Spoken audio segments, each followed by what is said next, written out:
welcome back to some more Indiana Jones and the Fate of Atlantis. In the last episode, we made our way to Crete, and today we are going to be exploring more of this place. And the first thing we're going to want to do is walk over to the stone pedestal right here, and then use the sunstone with the stone pedestal. Followed up immediately afterwards with using the moonstone on the sunstone, and now we can use the stone pedestal as a whole. Now, if you remember from the last episode, or sorry, from 2 episodes ago, when we first tried out the sunstone, the combination that works for this playthrough is the setting sun beneath the tall horns. Yours may very well have been different. In fact, it probably was different because it can be any of these four icons that needs to rest below the tall horns. It will vary with each playthrough, so that's why I told you to remember whatever your combination was for the future, because the future is now. So we want to set the sunstone up in the same position we had it previously. Now, in order to set up the I've almost called it the world stone, the moonstone. Same thing as before, we have four different possible combinations we can try. So, once you have the sunstone set to the way it was previously, you want to first try to align the new moon with the rising sun down here. So, we'll try that out first. Well, that didn't do anything. Alright, that didn't work. We'll try the second combination, which is to put the new moon below the setting sun, like so.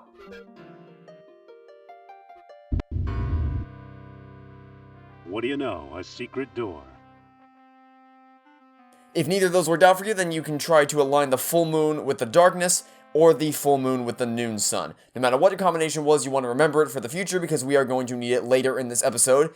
Want to make sure you pick up the sunstone and the moonstone, and then head inside the Crete Labyrinth. So, the legend of a labyrinth hidden under the ruins of Knossos is true. The legend of Atlantis isn't any more far-fetched. Maybe it's true too. I'll bet the last stone disc and Atlantis are waiting for me somewhere beyond that door. So now what you want to do is you want to step back so you can have a clear view of these statues over here. No, don't walk to the doorway.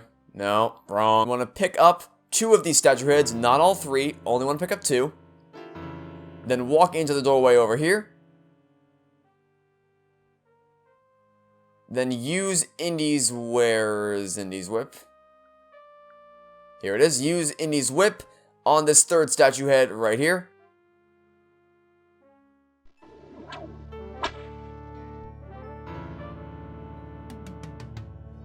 Now we have all 3 statue heads, and these are going to come in handy in the future. But for now, what you want to do is you want to walk up this doorway up on the top end of the screen.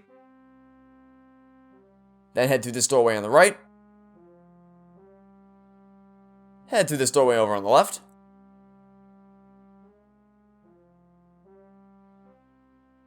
And then once you make it in this room, you want to use Indy's whip. I said Indy's whip on the statue head right up here.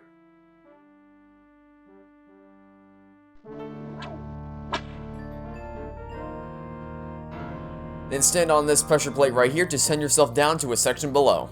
It's an elevator.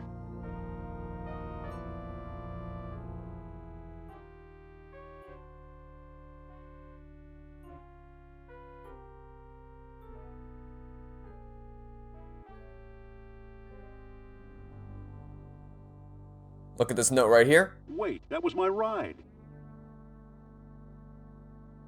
It says, I am convinced the map room is somewhere among the upper chambers. I believe that static electricity will respond to orichalcum, but since I'm trapped down here, I'm not sure whether I have all the pieces for a makeshift detector or not.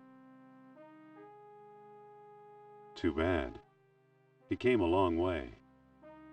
Now, there's 3 things you want to grab here. You want to first grab the staff over here.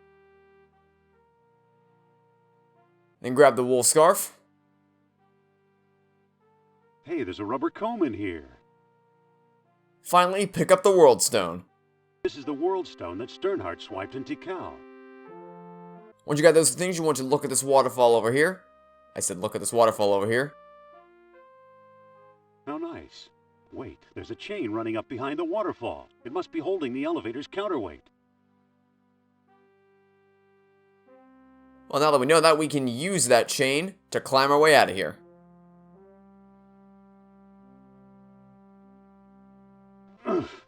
Ouch.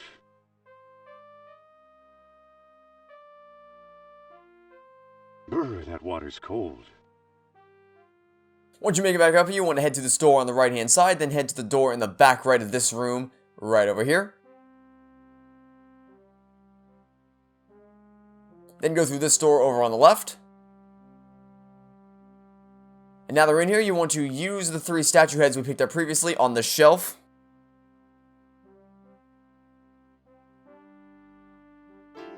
There's 1. There's 2.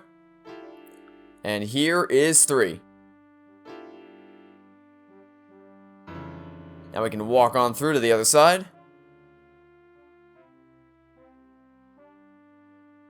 Head up through this doorway up to the top.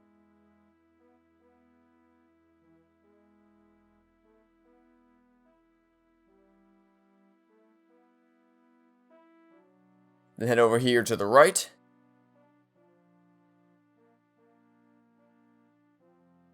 And there's a gold box over there. We want that gold box, but we can't have it quite yet. First, what we gotta do is we want to use the staff on this chalk in the middle here. There, the counterweight is free. And once we did that, you want to head back out to this doorway to the left. Go back to that room you were in previously where it splits off to upward and then to the right. And instead of going up like we did last time, this time we're going to want to go to the right down here.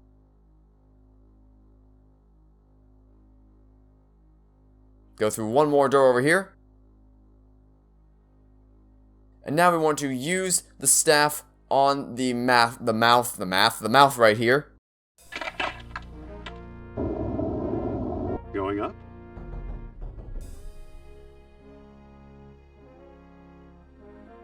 And now we have a perfect walkway to go pick up this gold box right here. There are 2 more beads underneath it. I'll take them too. And walk on through this doorway in the back. And this right here is a microtar. So here's what we're going to want to do to get this thing started. You want to go up here and use the orichalcum bead with this statue right here. The statue feels warm and tingly, especially around the horns. And then you want to use your newly charged statue with the... No, not the charged jewel. I don't think that'll work. No, use the statue with the hatch right here.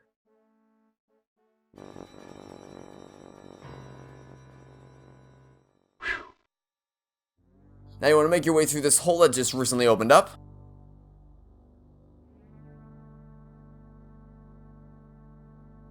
Well, either Atlantis is a lot smaller than I thought, or I've found some kind of map or scale model. Laid out just as Plato described it, in 3 concentric circles. Okay, now that we have all 3 stones in our possession, we want to first place the sunstone down on the spindle.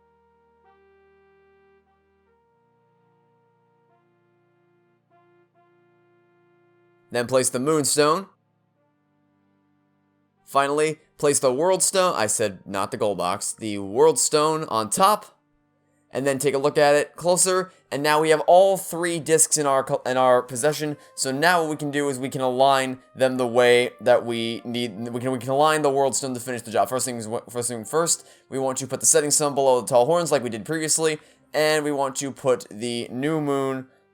We want to align the new moon with the setting sun. And remember, this is only what works for this playthrough for me. This is going to be random every single time, so you just gotta remember your previous answers as I have told you to do in the past, so that you can replicate them here. As far as the new disc we've acquired for the World Stone, there's a bit more combination possibilities with this one, so there's a bit more to try. We have, first things first, just to get a lay of the land, we have the city on the bottom here, the East Sea on the left, the West Sea on the right, and the volcano up on top.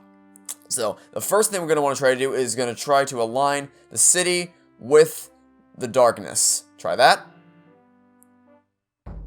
Of course I get lucky on the first try when I'm making a walkthrough.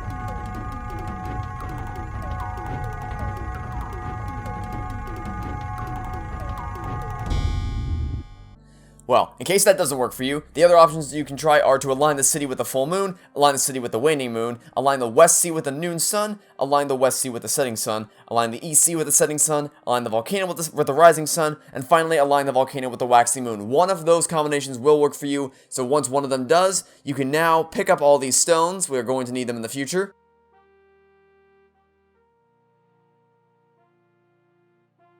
And then walk through the newly opened door back here.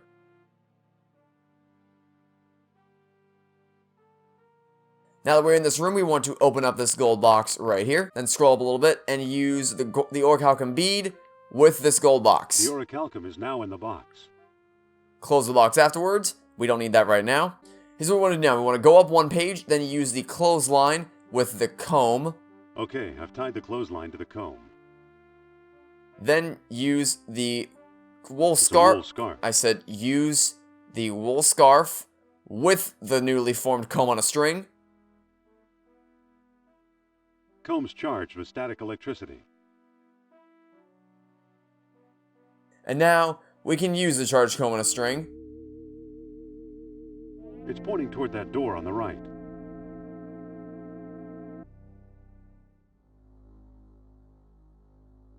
Wherever this thing points is the direction you want to go. So I got lucky in the first run in that the place that the beads are going to be was in the room directly to the right of where I first used it, but it could be in a different room for you, so you want to make sure you try to get in each room until eventually you find the beads. And once you do, you want to look around to find them. I don't need any old bones. I'll put them in the box too. Once you do that, you want to head back to the room with the waterfall.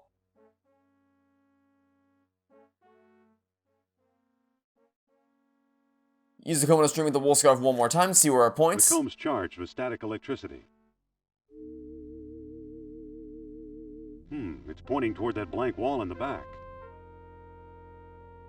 Well, let's use the entrenching tool on this wall. Look! And head through this doorway. Open up the doorway and then head through.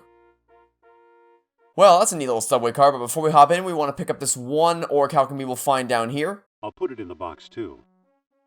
Now we want to open the box, then go up a few pages to use one of the orichalcum beads on the mouth of the subway car to get it started and take us to Atlantis. Looks like I've started this thing.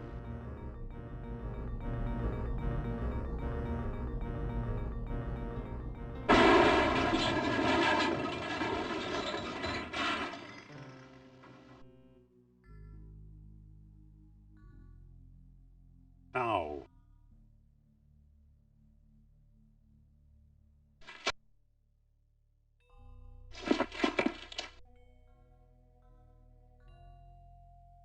Amazing. I must be hundreds of feet below sea level, yet there's enough air pressure to keep the water out.